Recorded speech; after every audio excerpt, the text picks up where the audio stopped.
Hello mga ka-trending, welcome back to ZK Trend.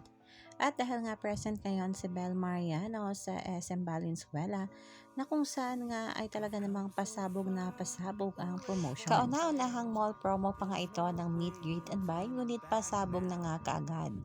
Makikita nga dito na may pamaskot pa sila at pinangalanan nga nila itong B na talaga namang pinusuan kaagad ng mga netizens. Say hello nga sa the cutest addition ng Facundo family na si Jerian Facundo Mascot. At kung pasabog nga ang unang promotion ay talaga naman si Bel Mariano ay may pasabog rin. Inihanda sa lahat nga ng pumunta. Sa post nga ni Ate Kea ay makikita nga dito na si Bel pa talaga ang nanguna para nga sa mga poster na ibibigay niya mamaya.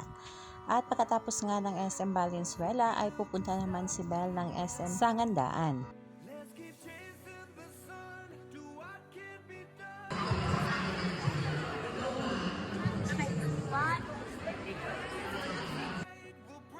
Naman natin, of course, ang ating mascot na si Bel Mariano. Thank you! Ganda mo, nakita ko yung ayos